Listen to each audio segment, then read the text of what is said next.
Hi folks, Florida Man here. Today, I bring you an interview with David Cohen, famous variant creator and also writer of several essays on the game of diplomacy. Please enjoy.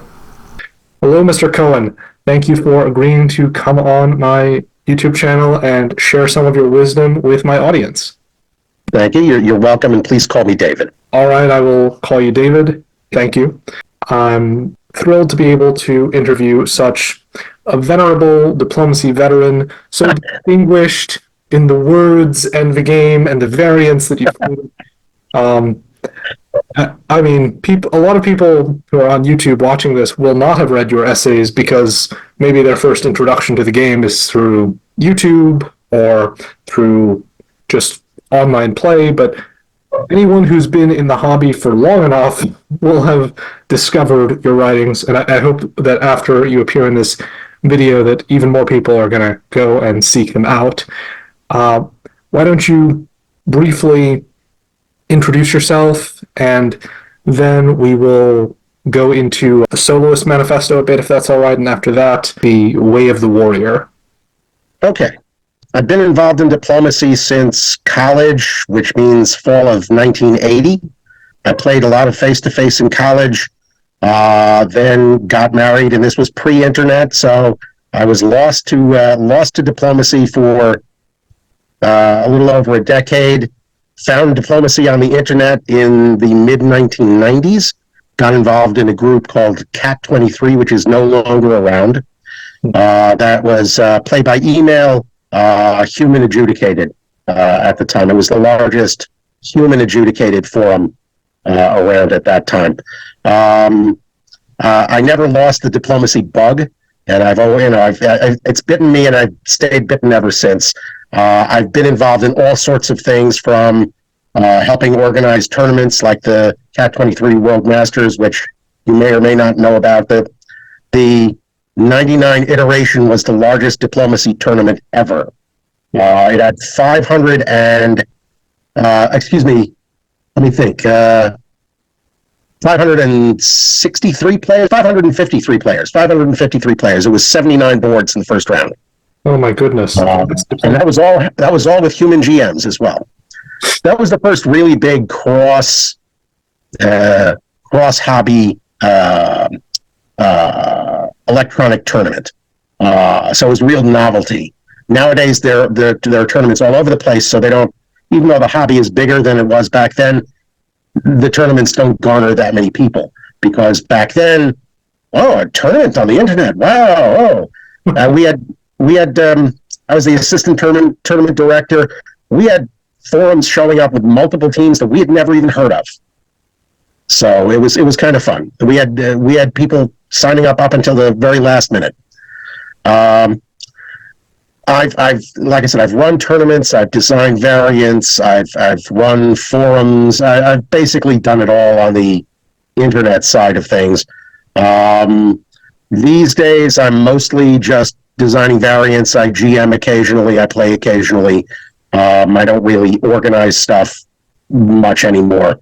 I let other people do that. Well, I know just from the things you've said, there are going to be a lot of young people who are going to be very inspired by hearing about this, hearing about all that you've done and all that can be done in this hobby. I mean, I know that there are young people out there running tournaments and creating variants right now. I had an interview with one person who worked on a variant last week. I'm pretty sure he was younger than me. I've also been talking to another guy who created an online tournament, and he's an 18-year-old high schooler. So it's right, like you kind of carried the flame forward, and it's taking on new life. It's spreading further, and but the hobby's in what I would call a period of flux right now. Mm-hmm. You've got the new edition of the game coming out from Renegade, so that's got a lot of new interest. But on the other hand, several of the online forums are having difficulty. Play Diplomacy had its forum crash. Both of the apps that are right now being used, Duplicity and Conspiracy, the developers are sort of trying to step away. They don't have the time to devote, so So those applications are having issues as far as playability is concerned. Let me just put it that way. But it seems that people will always take up the flame, as you say. So I fully expect there to be some new forums, new applications out there. I mean, Discord is now all the rage in the diplomacy world. I would think that 5-6 years ago, most diplomacy players had probably never even heard of Discord, and that seems to be where a lot of the activity is now. I've been seeing a lot of that too.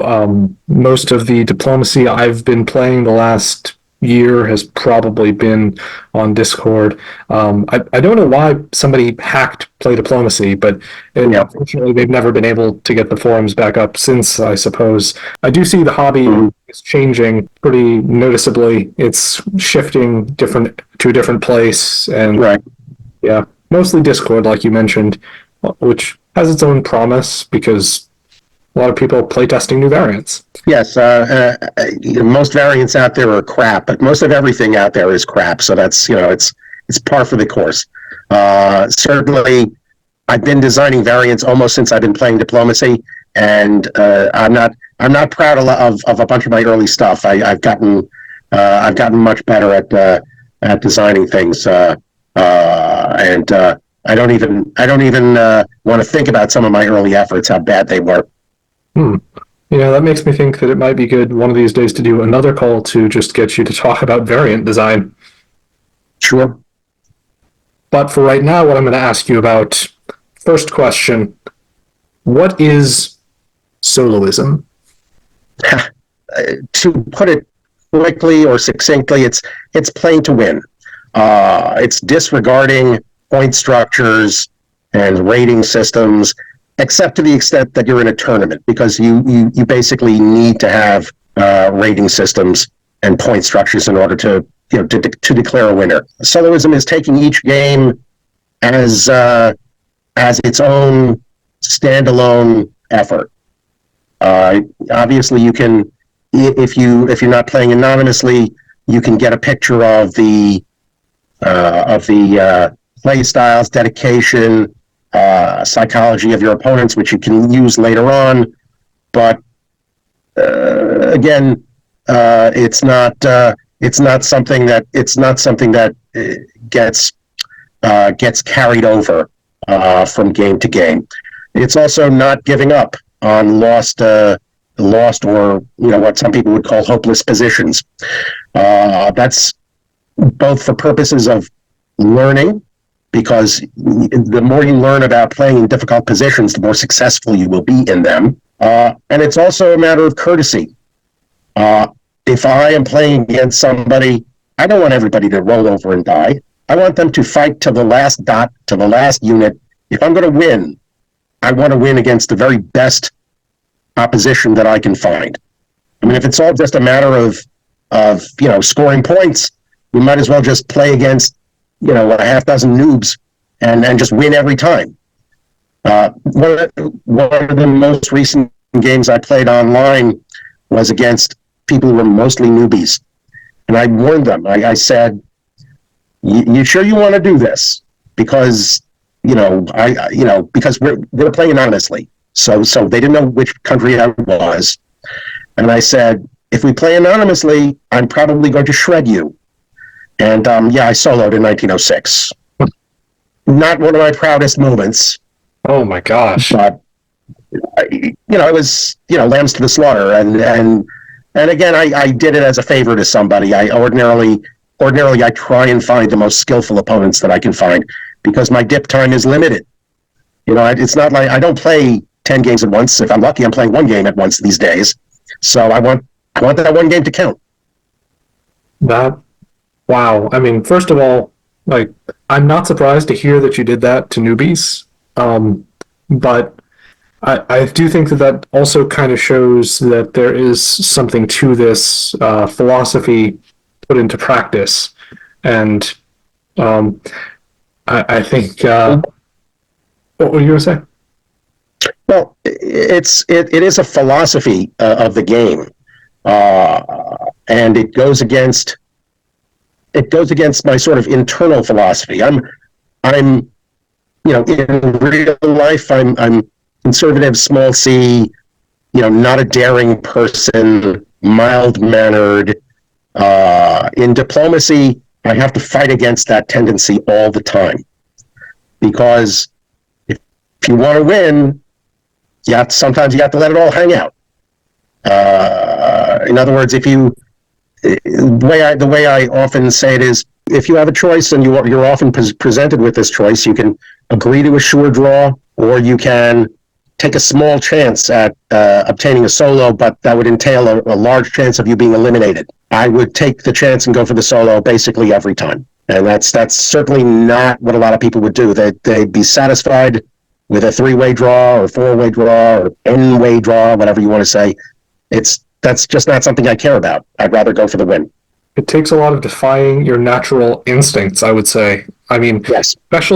Honestly, I think especially as a more experienced diplomacy player, I think that would be even harder, because I feel as if, personally, when I started playing diplomacy like 12 or 14 years ago or something, I think that was kind of how I would naturally play. Was oh, I don't care if I lose. I just want to see if I can win. And I think that led to, I learned fairly quickly, and it led to a fair number of victories, reflected in a high ranking on the Play Diplomacy site. But as time went on, and I lost some of those games where I could have drawn, and I developed a certain reputation as a particularly strong player, and even started to have a social media presence about diplomacy, where I would go over my games and have to talk about my rationale each season. I think there comes a point where a lot of people, including me probably, become more afraid to lose than we are hungry for victory. Okay. Well, I have not lost the hunger for victory. That's I suppose another reason why it's best to find the toughest opposition you can, the best players that you can, because if everybody has a bullseye on their back, then really nobody has a bullseye on their back. That's a good point. So, I mean, I've played against world champions and other people who are very highly ranked or highly thought of and very experienced and dedicated players. So that's what I'm used to. That's what I prefer. Again, it's not fun playing against people who go into civil disorder half the time and miss turns, or they're just still learning. I mean, I'm fine playing against people like that for purposes of teaching them, but as far as competing goes, I want the best. Give me the best. So you've played against world champions. That leads me to the next question I had actually written down. Do you think, whether they're aware of it or not, do you think that people who are world champions of diplomacy are practicing your philosophy? Like I said, whether they're aware of it or not. I'm going to say, by and large, probably not, because most of those players are tournament players. Mm-hmm. Tournament players, they're looking to play the point system, which they should, because the object is not to win the game, the object is to win the tournament. Coming in second place in a 3-way draw wins you the tournament, you did a good job. It's not particularly for me. Well, I think I like your approach better than the common tournament approach. It sounds like adopting the one mindset for the other circumstance would dull your edge in either location. Like, it would be hard to be a tournament player and really great at tournaments and doing that all the time, and then also be equally good at going for the solo in every single game online. And you've already expressed why it's hard to be a soloist and be a world champion. So the two maybe are just two different environments. Maybe. I mean, I have not played in a tournament in a very long time. I'd certainly give it a go. I mean, I'm mindful of what the victory criteria are in any particular game or in a tournament. So, and I've run them as well as played in them. So I think, it's just a matter of, setting your mind right and focusing on what the objective is. So I could be wrong. I mean, I know people are aware of Soloism as a philosophy. Some think it's bull. Some of them think it's great. Some of them don't pay attention to it at all, which is fine. that's the hard part of diplomacy. Is the hard part of diplomacy is the mental aspect, both the mental aspect, knowing yourself and knowing the mind of your opponent. Tactics for me, diplomacy tactics, they're easy. I could do that in my sleep. The best tacticians in the world are beaten by average players every day. That's true. That almost gets me to the next thing we're going to talk about. Before we move on to the way of the warrior, I just want to I'd just like to ask one more question about solo. Sure.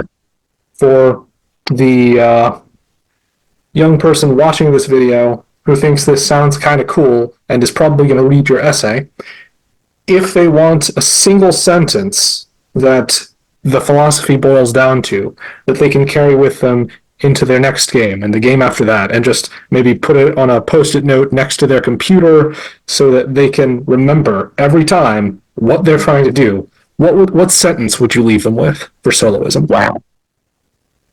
Oh, that's a really tough question.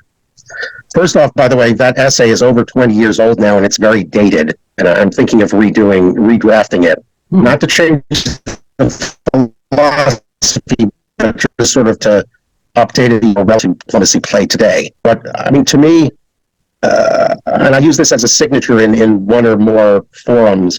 I like to say that you should play every game of diplomacy as though it were the last game of diplomacy you would ever play.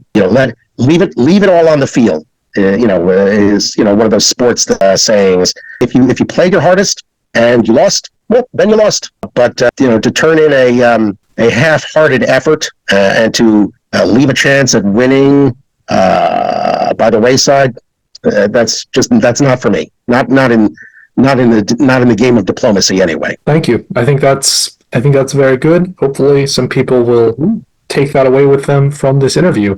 Now let's talk about the way of the warrior. How does the work of a centuries dead samurai apply to a modern board game? Sure. There are two Way of the Warrior articles. There's one by Miyamoto Musashi. It was based on the work of Miyamoto Musashi, A Book of Five Rings. The other one is based on the work of Yagyu Munenori. That's the Book of Family Secrets on the Art of War. Musashi is the samurai who's sort of most known out there in the by civilians, so to speak. But they both espouse philosophy, and a lot of that has to do with control. And what I mean is that is controlling yourself as well as controlling your enemies. Again, you're looking at, how shall I put it? You don't necessarily say what you mean, but you don't necessarily act the way you feel that you should be acting. In other words, if somebody stabs you, the natural reaction is, turn around, I'm going to attack them now. Maybe that's not the right thing to do. Maybe you're angry at somebody because they didn't do what they say they were going to do. Perhaps it's better to just act as though that didn't happen. It's almost sort of the same. It's the other side of the coin of soloism, and I didn't really realize this for many years.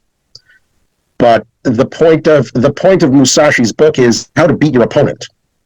And if beating your opponent has to do with mastering 100 different techniques, that's great. If it has to do with getting into the mind of your opponent and figuring out what they want to do or what they are thinking, whatever gets you the win, so to speak, is what you need to do. I think that makes sense. That's certainly a good philosophy for learning and improving at the game.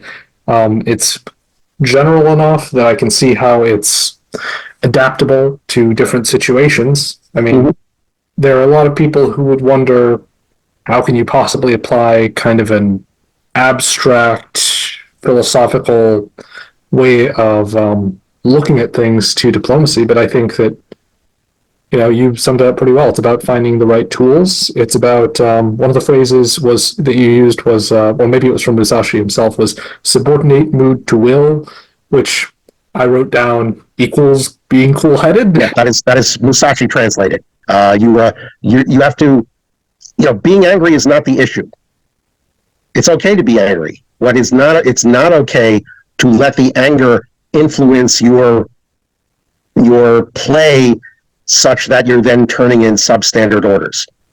Yeah, because when you play from emotion, when you're motivated in your movements by anger or fear, and that's the filter through which you write your orders, instead of trying to expel that and look at them and the players and try to figure out what's actually best for you to do next. It almost always leads to poor play that is punished by the game. Yes. I think that that's a very useful piece of this puzzle. I actually really like your points from Musashi, because he's just well, first of all, everyone in my generation and the one after me, we all love lists, and a lot of Musashi's tips, they're so general to all strategy, that they could be useful. They can be really useful for this or any situation. Like, do not think dishonestly, and you explain about self-delusion. Don't lie to yourself. Yes. Don't believe things just because they're pleasant or because you want them to be true. You should try to be objective, because you're in a situation. It's not. The game isn't being played out just in your own head. It's in the real world. Yes, or it's in everybody else's head at the same time. Yes. But I mean, Musashi and Munenori are great, because a lot of their stuff is distilled into little aphorisms and sayings. In Musashi, he says, "Do not have a favorite weapon. That's a weakness. Don't become over reliant on one style. That's a weakness. As a soloist, I'm going for the win, and a lot of people think for some reason that means I'm happy. I'm attacking everybody all the time. In fact, I love strength. I'm often the one who stays on a little bit too long. But strong alliances, a lot of the time they get you close to the victory. Sometimes you don't even have to attack your opponent. If you and the opponent decide, okay, we're hit each other, let's just race to 18. We'll go after the third guy, and whoever wins. That's fun. I've been in those situations from time to time. But more often, I'm the stabbee, not the stabber. I think, considering the nature of stabbing, which is that in most partnerships it can only happen once, the bias is toward being the stabber, because most people, they get a little bit overexcited by whatever limited success you and your ally have been having, and they want to make sure that they don't lose their gains, and they want to see about making some additional gains as quickly as possible to build on what they have.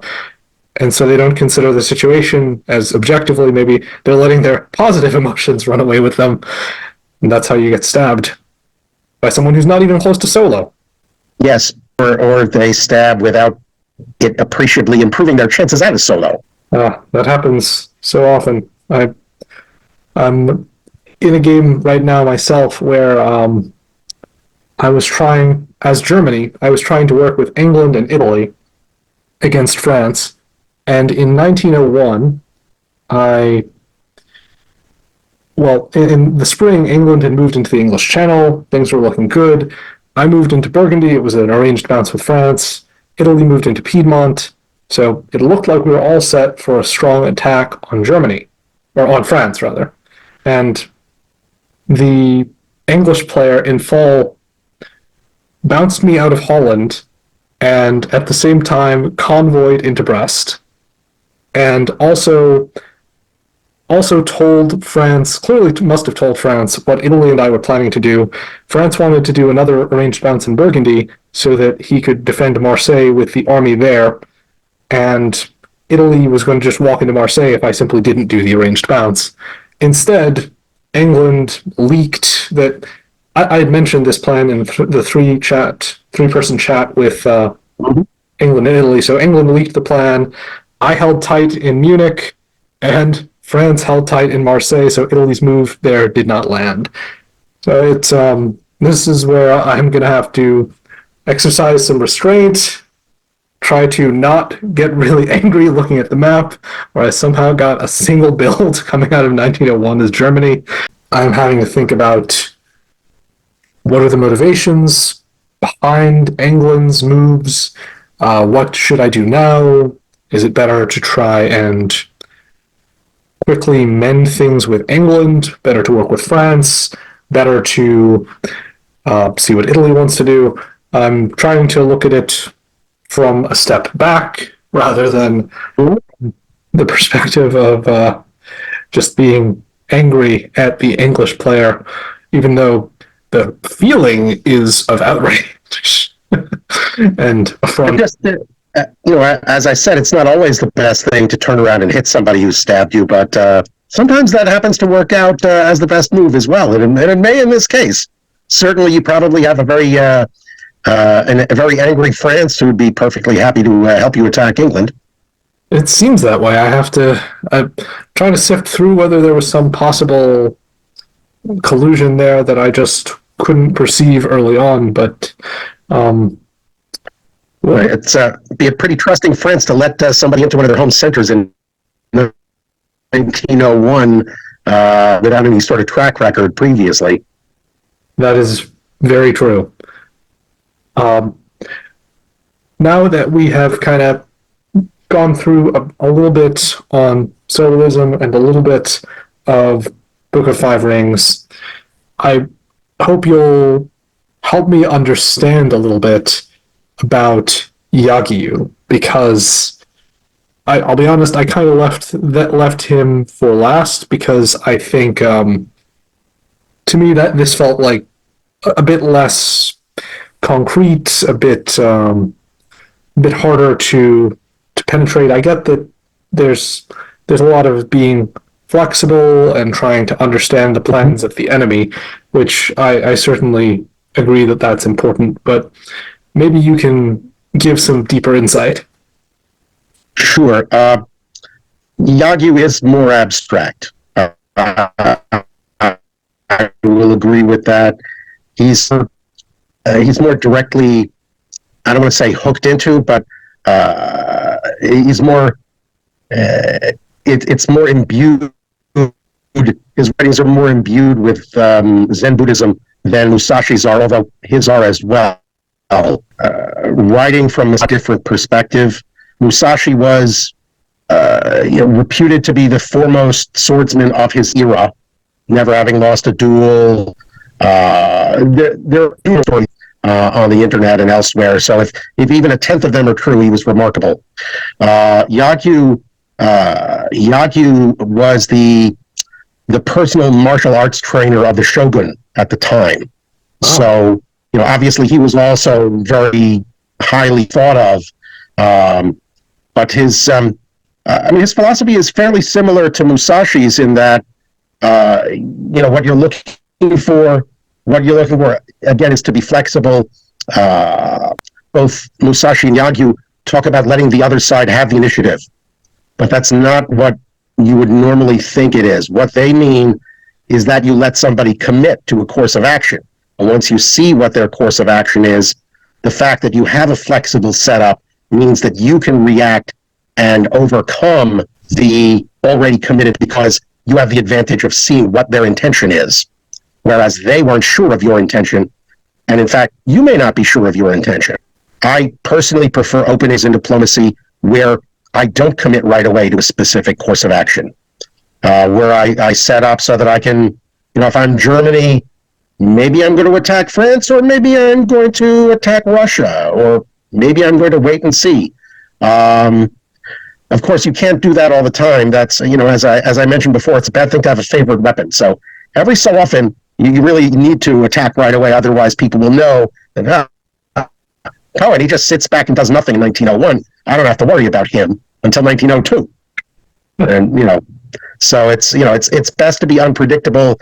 And again, I mentioned this in one of the articles. Making a fetish about being unpredictable is also not a good thing, because if you have to have that reputation, nobody wants to ally with somebody who's going to go off and do something ridiculous or change their mind every other turn. And being unpredictable may get you that reputation. It's all about playing the board. And when I say playing the board, I mean playing the opponents. If you think the opponent will be served by being faithful, then be faithful. If you think that you'll be best served by stabbing him every other turn after reassure you, no, I didn't mean that, and you stab him again, well then, stab him again. It's all a matter of doing what'll get you the win. So the play styles are subservient to the goal. Let me put it that way. That makes sense. That makes a lot of sense to me. I mean, it's you adapt to the situation you're in as best you can with the knowledge that you have and the skills that you've already honed, and try to develop new ones along the way. Mm-hmm. And sometimes, of course, that doesn't work out. Sometimes you get attacked by 3 people right off the bat, and the best thing that you can do is die well. And that's ultimately the losing struggle is what it is. I mean, it has its own reward. Playing well is its own reward. Let me put it that way. In addition to honing skills, let me put it this way. Ordinarily, if people play against me, win or lose, they will remember playing against me. I don't want to be forgotten. I feel kind of similarly about being forgotten. I don't like that. Don't like the thought of people forgetting that they played against me. I do feel good about the fact that occasionally I get somebody popping up on my Discord who says, "Yeah, I remember we had some pretty memorable games 10 years ago." Yep. Hi, folks. Florida Man here, bringing you a commercial break to promote my book, Ruthless, Path of Conquest. Main title is Path of Conquest, series title is Ruthless. The series is being released by the publisher Podium. The first book will soon be available on Amazon and Audible for those of you who prefer to listen rather than reading a text. This novel is a fantasy in an apocalyptic Earth setting, and here's the description that my publisher prepared for it. The end of the world affords a restless everyman the chance to be a fearless warrior in this exciting apocalyptic adventure filled with magic and monsters. James Robard was a risk-taking con artist and thief before he turned over a new leaf as a loving husband and a dull suit in a law firm. He's never felt so unadventurous. That is, until the system descends upon Earth, and he's initiated into a thrilling game world of magic and mayhem, training for exhilarating challenges that make him feel alive again. With much of the Earth's population already wiped out, James's first mission is to survive. But the system sees much more in him, like his potential as a warrior. After all, it's judging him by his nefarious past. It knows he'd kill to outlast the dangers ahead, and be reunited with his family. In fact, it's counting on it. It seems the system has found its game villain. Forging a path of escalating stamina, mana, and skills, James is tossed into violent combat with ravenous monsters, treacherous humans, diabolical cults, and gods of less than divine intervention. The life and death risks and total abandon are giving James a rush. He's been given free rein to be ruthless. But being a pioneer of chaos has its consequences. Torn between his power-hungry impulses and better instincts, James embarks on a journey of self-discovery through a cataclysmic new realm. And along with a band of fellow survivors, he's about to find out his true purpose in the system's apocalyptic endgame. And now back to your regularly scheduled programming.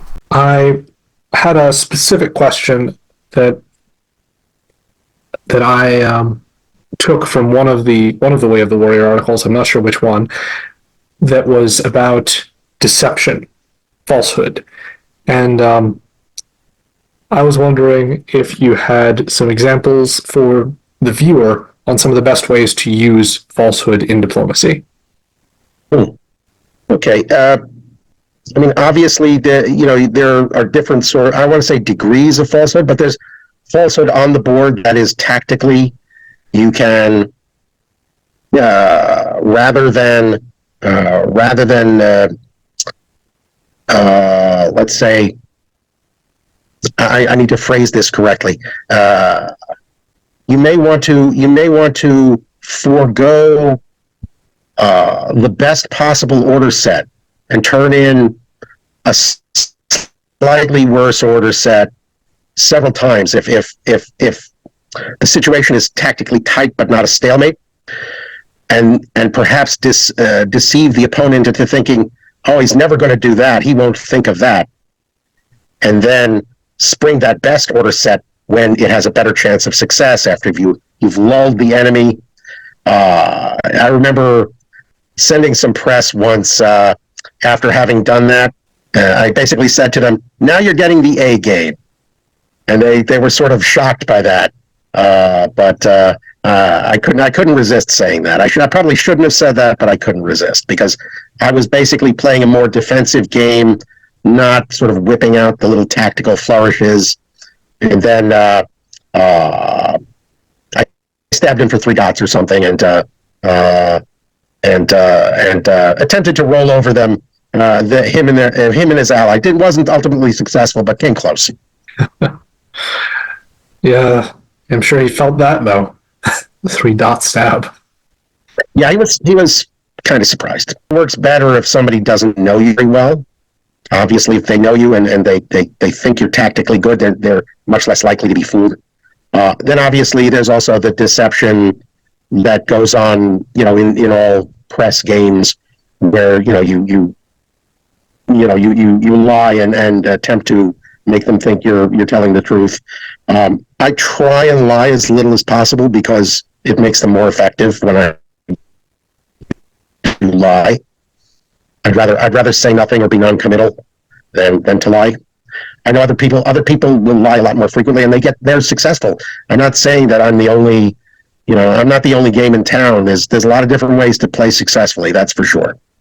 I mean, one thing you could probably do if you were really determined to lie a lot, you could cultivate a reputation for being a very deceptive, dishonest player, and then you could proceed to use that to make people believe you're going to do the opposite of what you tell them, and thereby control their moves that way.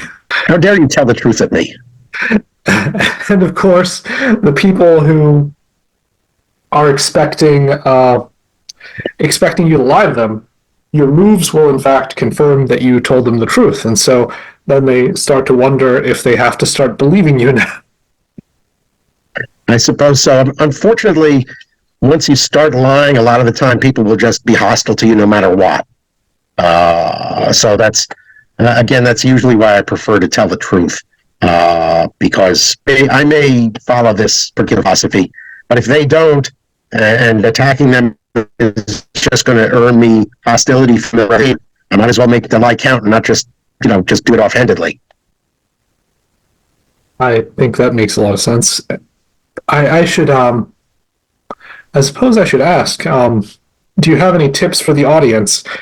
I know you endorse, and I agree with, the idea that you kind of keep a tight rein on your own emotions in a diplomacy game so you can see things more clearly. I guess, do you have any tips to make other people refrain from doing that, to cause them to give into emotion and make bad decisions as a result? That is really tough to do. It's going to come off as, poking at them, intellectually dishonest, and if they feel that way, if they feel that you're just doing it to provoke a reaction, that'll normally get you even a more hostile opponent than you had before.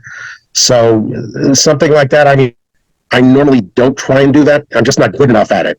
Again, I mentioned before, to me, the human interaction with your opponents, the mental process, is the most difficult part of diplomacy. Strategy is easy. Tactics is really easy. The mind of your opponent, that's the most difficult thing to conquer. Yes. So I try and keep things simple for the most part. And if I do it, I want to do it very subtly. Maybe I'll quote somebody else, and I'll say, I'll tell Russia, well, yeah, Austria did say that about you, and he said that you were going to fall for this. Maybe I want to direct the anger towards somebody else rather than myself. But I mean, to me, it's hard to do. It's even harder to do it if you're playing on one of the larger platforms where you don't run into the same people all of the time. I mean, for me, back when I was in CAC 23, they had a couple of subgroups of exceptionally dedicated and skillful players, and I would play in those subgroups on a consistent basis, and it was a few dozen people. So you got to know people, and when you got to know people, you can play off their personal foibles and predilections much more easily than you can when it's just player 1, 2, 3, 4, 5 or one of the large platforms, or it's or even UGG Gunboat, which to me, I don't want to play Gunboat at all. I've never played a true Gunboat, and I have no desire to do so. Just because to me, the most interesting and fun aspect is playing against other humans rather than a set of orders. If I wanted to do that, I would just play against the AI, which I understand is decent these days. You know, it's funny, you're at the opposite end of the spectrum from Brother Board, who, you know, Yes. his whole shtick is that he's really good at gunboat diplomacy and has lots of advice on gunboat diplomacy. I do think there is some psychology there, but the lack of any social interaction, it tends to be really off-putting to me. It makes the game a lot less interesting and makes me less willing to invest the time required to try and get into the heads of the other people. So I think I've found that I'm not very good at gunboat either. And I have a feeling, to pat myself on the back, I am really good at tactics. I have a feeling I would be really good at gunboat, but I just don't have any desire to find out if I'm right or wrong. you have any last pieces of advice you want to give the audience? I think we've gone through a good chunk of what's in the essays, and people who are actually interested in thinking about the game on a deeper level will hopefully go and find them on diplom.org themselves. Diplomacy, Warrior 1 and 2, and the Soloist Manifesto. But do you have anything else you'd like to share with my audience today and try and help improve their game? I want to say that the best thing that you could possibly do to help your game is to play against as often as you can against the best opponents that you could possibly. If you do that, your game will improve. Your score may go up by playing against a bunch of newbies, but your skill won't go up. That's for sure. I've heard the same thing about chess and any game that requires some serious thought by the people who are engaging in it. I think that this is, really strong evergreen advice. Mm-hmm. Yep, I'm not saying it's original to me. That's for sure. I'm just popularizing the thoughts of people who've died 500 years ago. So it's not, and it wasn't new to them either at the time. I can quote you a list of military classics, some of which, go back to the Byzantine Empire, that I would say, go find these, read these. And there are some modern ones as well.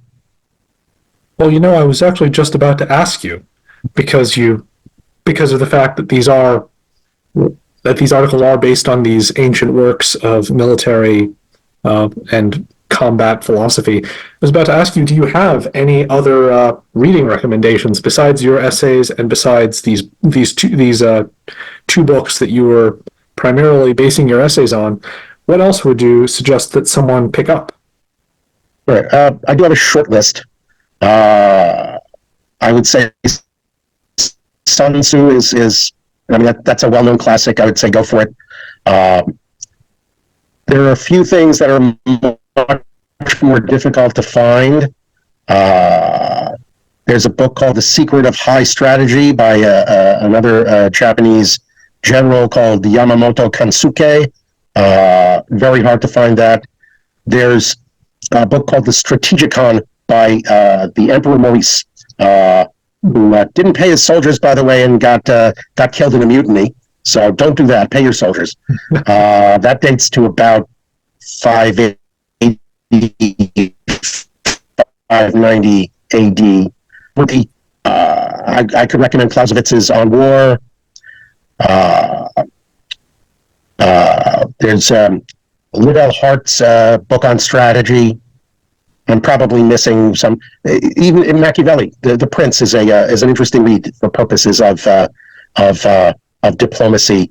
I shouldn't say often, but you can apply some of his maxims to diplomacy, and Machiavelli might say, do X, and I could come back and say, no, you shouldn't. You should do the exact opposite of X, but it'll make you think. I really like Machiavelli, and I've actually made a couple of videos on his on some of his maxims for my YouTube channel. I also really like. He's also got a book called On War, Machiavelli, just like Clausewitz. Clausewitz is On War, but it's a different book, obviously. Naturally, yeah, and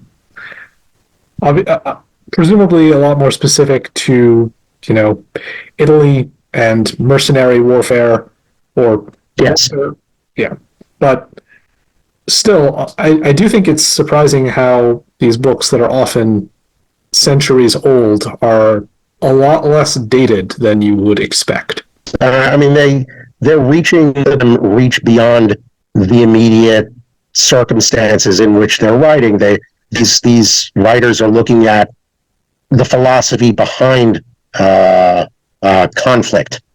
And I say conflict, not just necessarily war. Machiavelli's The Prince is not a book on military strategy per se. It's about statecraft and politics more than that. But it's got a lot of useful lessons in it. But yeah, it's because they, to the extent that they're useful, they're looking at philosophy behind the tactics and the strategy. Yeah, this makes a lot of sense to me. Like Machiavelli had one maxim that was basically, don't hide inside of fortifications. And I think that if you take that to a metaphorical level, it works really well for diplomacy. You should try to remember not to be preoccupied with having a defensible position when this is a game of warfare and attacking and invading opponents. If you're in a defensive position, you're already in trouble. Mm-hmm. Right. I'm not a fan of stalemate lines in my variant design. If we're gonna talk about that another time, I can talk about that. But in general, achieving a stalemate line is not terribly important to me at all. I mean, I'm much more interested in getting across them and into my opponent's territory, so that I don't have to worry about stalemate lines. And I'll let my superior tactics carry the day at that point.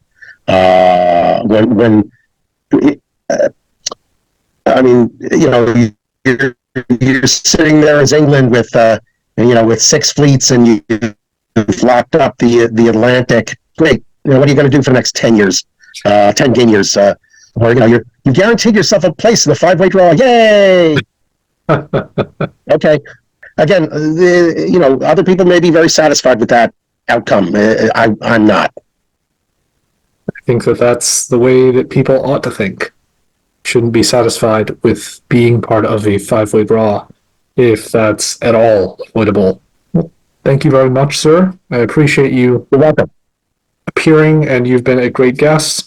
I look forward to a future collaboration when I will get your rules on how to make variants. I don't know about rules. To me, it's art, and I've seen other variant designers that have different philosophies of design, and they've come up with some very good stuff. So, but I do have guidelines that I follow mostly, or depart from them only after careful consideration. I'll gladly talk to you about them another time. Thank you very much, sir. Hope you have a great weekend. Thank you. You too. I hope you liked that video. And if you did, you know what to do. Like, subscribe, comment with your thoughts below. I would like to thank the patrons and the translators, and also just the subscribers, everyone who's still sticking around, remaining interested in this channel. I have to say, the future of it is not certain. It's possible I will not have time to make diplomacy videos at a certain point in the future. I have a new career path I've embarked on as a writer, and I'm also going to have other personal obligations in the near future that might prevent me from devoting much time to diplomacy. But I intend right now to always leave my YouTube channel up, maybe update it when I can if the commitment becomes too difficult to keep up regularly, and I hope it will always be a testament to my love of this beautiful hobby. There will be more videos to come after this, though, so look forward to those. Until next time, Florida Man, out.